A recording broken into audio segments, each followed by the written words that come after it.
নমস্কার। আজকে মীন রাশিকে নিয়ে বলবো। মীন রাশির ক্ষেত্রে শনিদেব যে মার্গী হচ্ছে 28 নভেম্বর, কিরকম প্রভাব দিবে মীন রাশির উপর।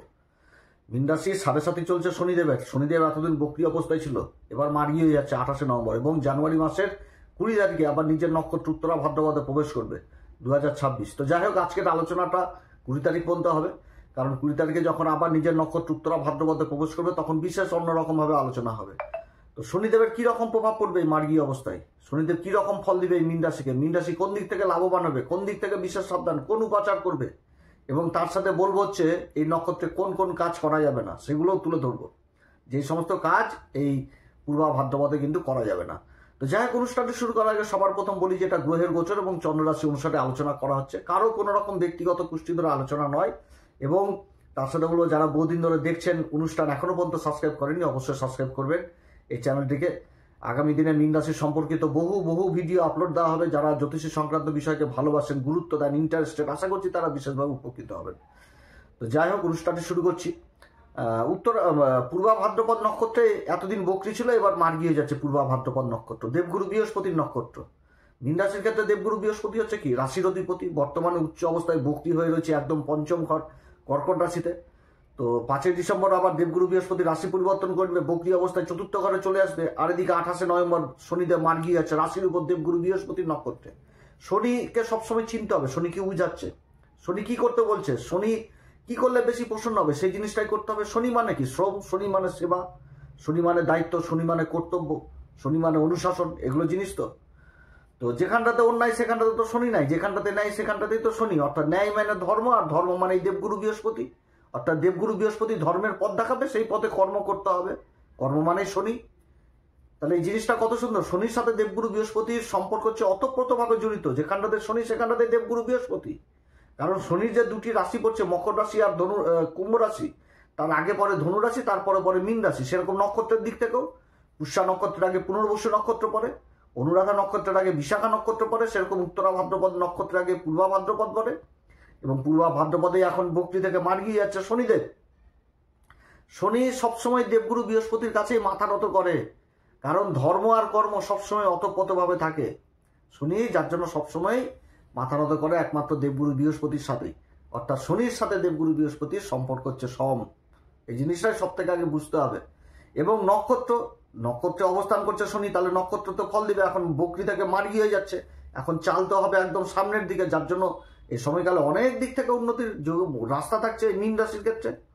রাশির উপর শনি অবস্থান করা মানে শনিতে একে ধীর গতি, স্লোর জিনিসটা নিয়ে আসে, যার জন্য সমস্ত কাজ স্লো হবে, কিন্তু যে কাজগুলো হবে সেই কাজটা হবে পারফেক্ট। শনির যে ফল দেয় সেটা কিন্তু মানে দিতে দেরি হয়, কিন্তু শনির ফলটা যে প্রভাব, তার ফল কিন্তু দীর্ঘদিন পর্যন্ত থাকে। এবং শনি যে ফলটা দেয় সেটা হয় পুরস্কার। রাহু যে ফলটা দেয় সেটা কিন্তু পরবর্তীতে আবার ছিনিয়ে নিয়ে নেয়, কিন্তু শনি যে ফলটা দেয় সেটা হয়ে যায় পুরস্কার। সেটা কোনো সময় ফেরত নেয় না, কিন্তু শনিও ফেরত নেয়। কখন নেয়? যখন তার ফলের অপব্যবহার হচ্ছে, বাজে ব্যবহার হচ্ছে, তখন কিন্তু শনি দণ্ড দিয়ে দেয়। তো যাই হোক, শনি যে নক্ষত্রে অবস্থান করছে পূর্বা ভাদ্রপদ, এটা দেবগুরু বৃহস্পতির নক্ষত্র। আর দেবগুরু বৃহস্পতি মানে কি ধর্ম, মায়া, মমতা, পরোপকারিতা, ঈশ্বরীয় শক্তি, আধ্যাত্মিক জগৎ, শিক্ষার জগৎ, জ্ঞানের জগৎ, কত রকম যে কোনো মাঙ্গলিক কার্যের সেই জিনিসটাই দেবগুরু বৃহস্পতি তার নক্ষত্রে অবস্থান করছে। অর্থাৎ নক্ষত্রের মধ্যেও তো গুরুর জ্ঞান, গুরুর সেই জিনিসটা থাকবে। অর্থাৎ এইখানটাতে তো মায়া, মমতা, পরোপকারিতা, একটা জ্ঞানের অসীম ভান্ডার, একটা দিশা, একটা ঈশ্বরীয় শক্তি, একটা আরাধনা, সমস্ত কিছু দেবগুরু বৃহস্পতির এই গুণগুলো এই নক্ষত্রে থাকবে, পূর্বা ভাদ্রপদ নক্ষত্র। তো পূর্বা ভাদ্রপদ নক্ষত্রেরও তো ফল দিবে রাশির উপর অবস্থান করে। এবং সব থেকে বড় ব্যাপারটা হচ্ছে দেবগুরু বৃহস্পতির অবস্থান। 5 ডিসেম্বর দেবগুরু বৃহস্পতি বকরি অবস্থায় চলে আসবে চতুর্থ ঘরে, যেটা হচ্ছে মিথুন রাশি। এইখানটাতে আসা মানেই তো জবরদস্ত একটা খেলা শুরু হয়ে যাবে। চারিদিক থেকে উন্নতির চরম শিখর উঠবে, যেটা কষ্টের চোখের জল ফেলছিল দীর্ঘদিন ধরে এই মীন রাশি 7.5 মধ্যে, তখন একদম ইজি মনে হবে। কারণ কর্মের ঘরে শনিরও দৃষ্টি থাকবে, সেরকম কর্মের ঘরে দেবগুরু বৃহস্পতির দৃষ্টি থাকবে।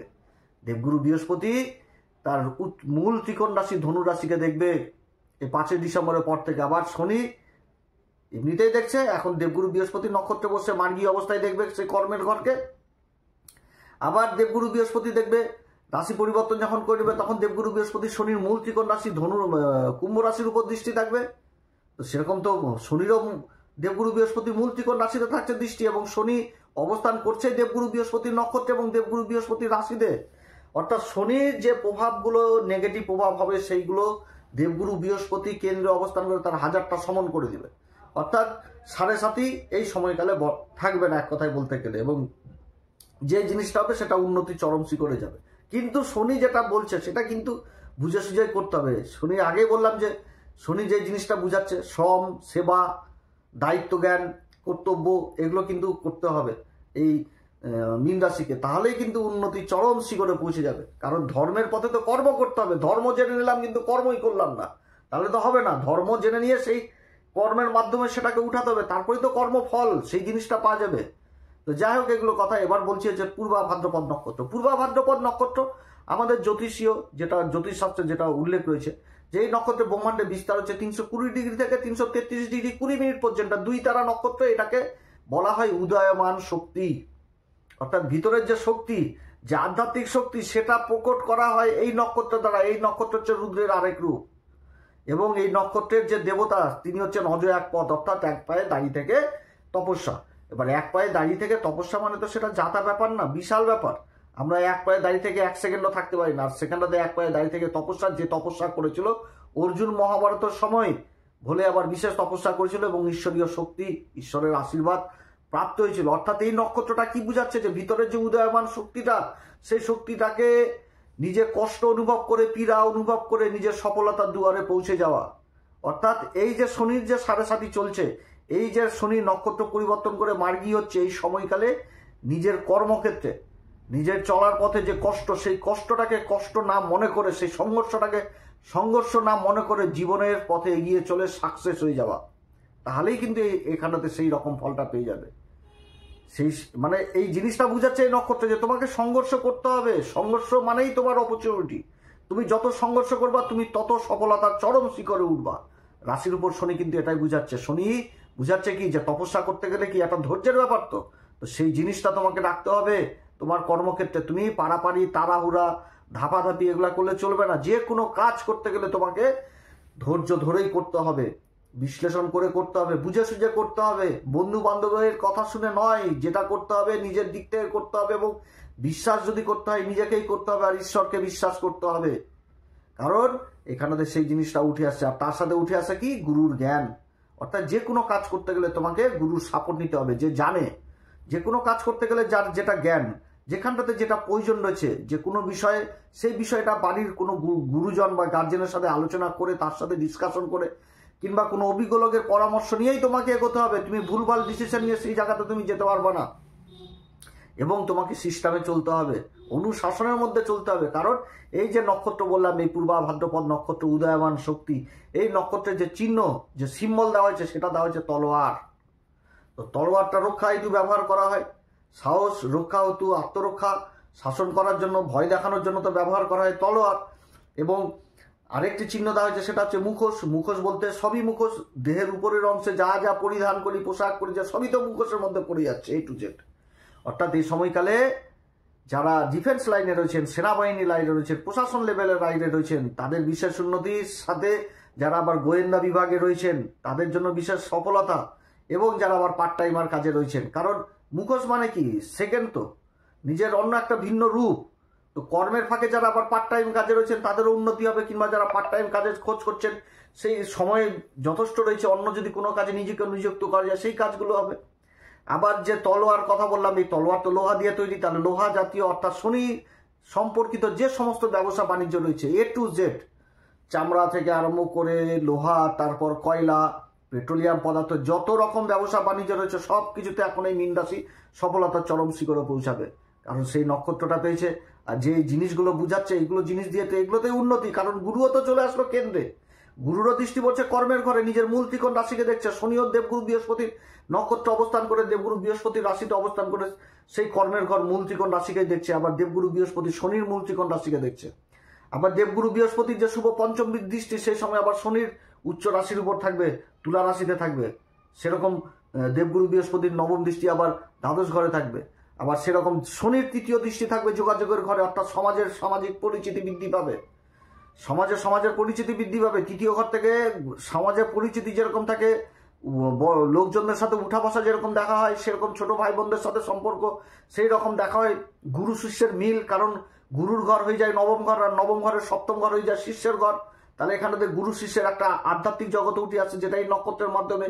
এবং তার সাথে দেখা হয় যে কোনো আসবাবপত্র, অর্থাৎ যারা আসবাবপত্র যে কোনো আসবাবপত্র সেই ব্যবসার সাথে যারা যুক্ত রয়েছেন সেই জায়গাতে বিশেষভাবে উন্নতি।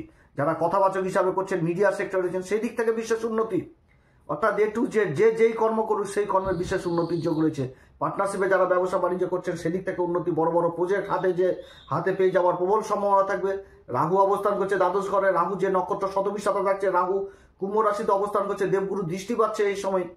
এবং রাহু যথেষ্ট শনিরও বল বৃদ্ধি করবে, বিদেশ সংক্রান্ত কাজগুলো যথেষ্ট ভালো হবে। বিদেশি প্রজেক্ট বা বিদেশি কাজে যারা চেষ্টা করছেন সেদিক থেকে উন্নতি, চারিদিক থেকে একটা উন্নতির সময় তৈরি হয়ে গেল এই মীন রাশির ক্ষেত্রে শনির এই মার্গী অবস্থায়।